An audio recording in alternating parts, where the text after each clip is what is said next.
Alright, what's up guys? So today I'm going to give you my review on Castlevania Lords of Shadow 2. I used to say Lord of Shadows, but it is Lords of Shadow 2, which I'm going to call in this review LOS 2 instead of saying everything. So yeah, Castlevania.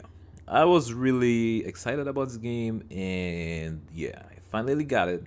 Did my complete playthrough on it, and today I'm going to give you my full review. So let's start with the story. LOS 2 is the direct sequel to LOS 1, and in between the two games you have Mirror of Fate. Now, I didn't play Mirror of Fate, and it's not really a huge bad point if you want to play this game, but at least you must play LOS 1 before playing this game to understand exactly the characters and the whole story.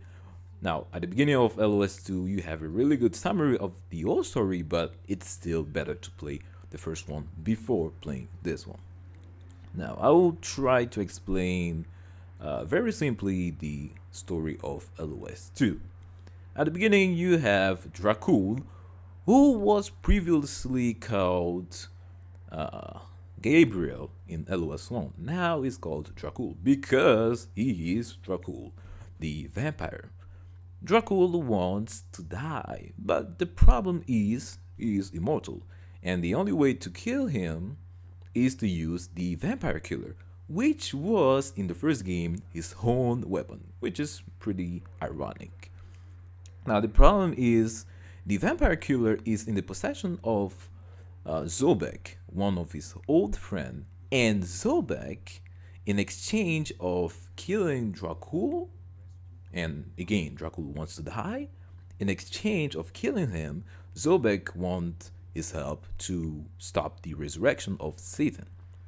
So if Dracul helps him, he will kill Dracul, who again wants to die. So basically that's how the game starts. That's basically how the story starts in this Castlevania Lords of Shadow 2.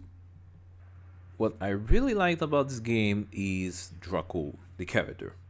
He is completely, but really completely different from what he was in LOS 1, which is, you can understand that.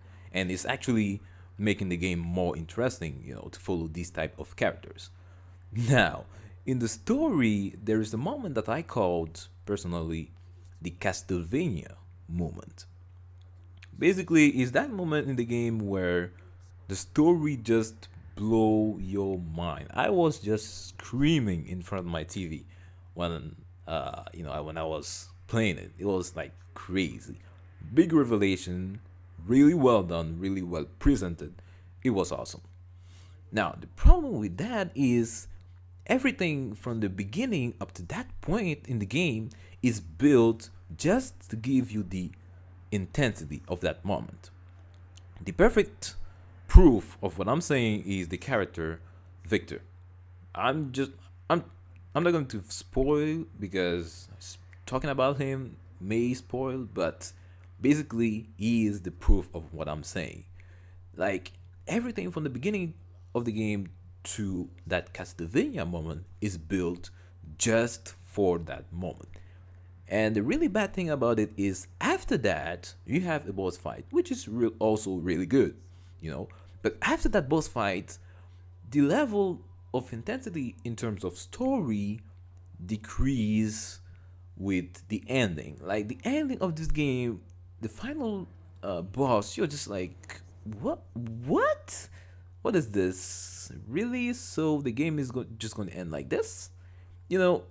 It doesn't reach the same level of intensity of that Castlevania moment, and that's really the biggest problem in this story that I noticed while playing this game. But overall, the story of the entire franchise is really interesting. But again, how it's set up in this game doesn't really make things even. But overall, I would say it's pretty interesting with Dracul.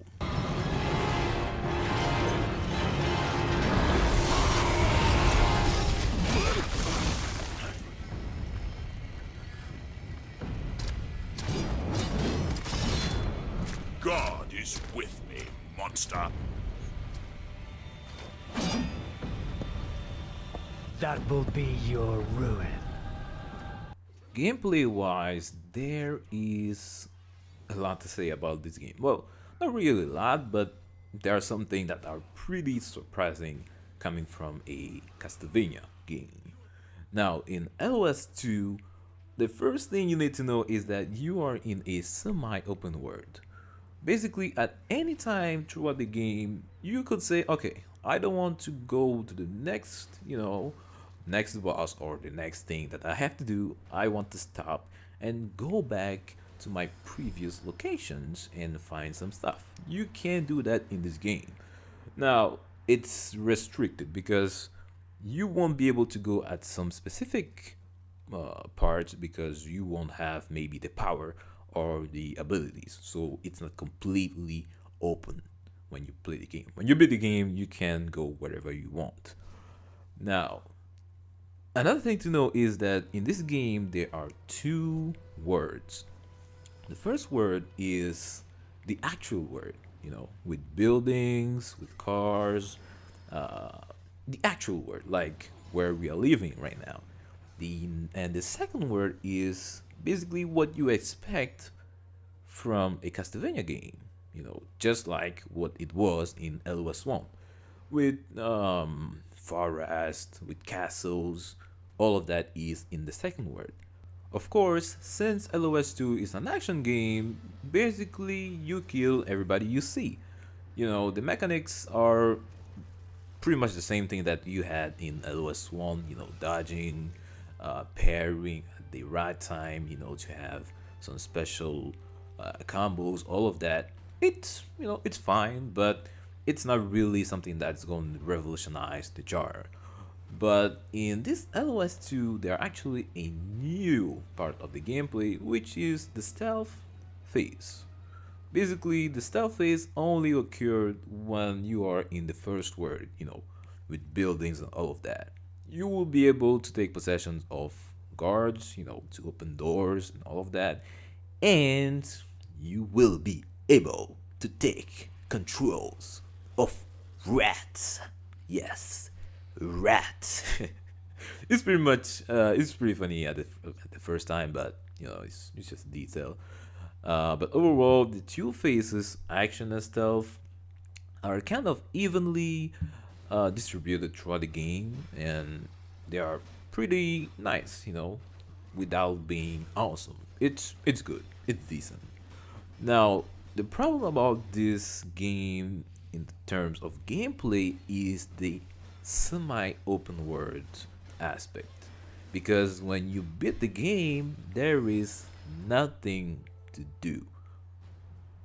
Well, when I say nothing, that means there are no side missions, When you beat the game, you beat the game. There is really nothing left to do. The only thing you may want to find are collectibles, to boost the abilities of Dracos at 100%. But other than that, there is nothing. And that comes down to the same thing as uh, having a game that, you only have one thing to do. You just move forward and forward, just like in LOS 1. So that comes down to the same thing. And having these semi-open worlds, it feels weird. It's not bad, but at the same time, it doesn't really take advantage of all the different possibilities that you can have by just following one path. So overall, the gameplay is good, but it doesn't really impress or amaze. It's just, I would say, decent.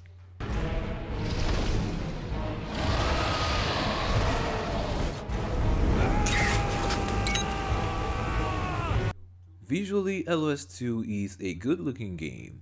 You have some good character models, good environment, good animations, some really good textures at some points, and overall, I didn't find some places that were really ugly, even if it wasn't good everywhere. But overall, it was pretty good. The only complaint that I always had with these LOS games are the hair. The hair in most characters, if they have long hairs, it doesn't look natural. That's my only problem with LOS games. I hope they will work on that on the next one if there is. But yeah, that's my only complaint in terms of graphics. Overall, it's a good looking game.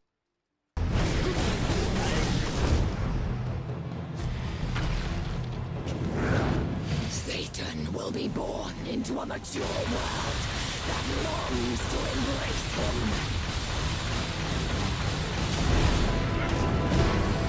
My father anxiously awaits you in hell.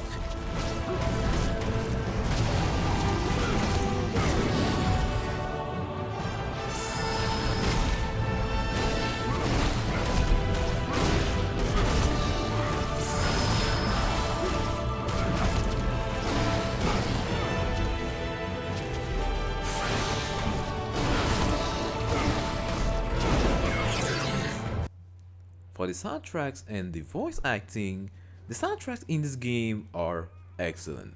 Really, in every single situation, whatever the situation was, the soundtracks were perfect. And I really don't have something bad to say about it because it was so good. I really like it.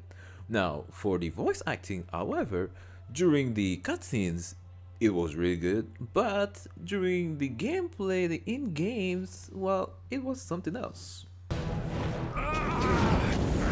willpower is unlimited. I won't be able to hold on much longer. At the end, Castlevania Lords of Shadow 2 is a good game.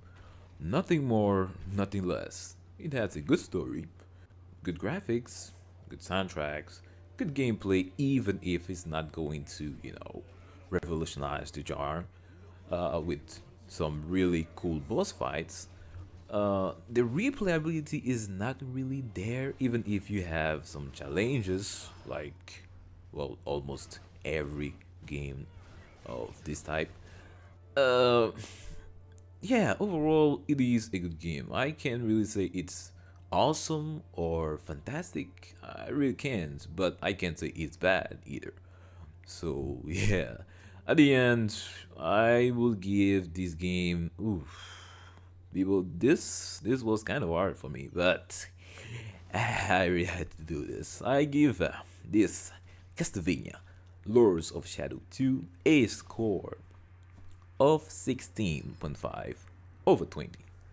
So that's it for my review on this game. Hope you guys liked it. Don't forget to check out my previous reviews. Everything will be in the description. And yeah, I will see you guys in my next video. God bless you. Bye bye.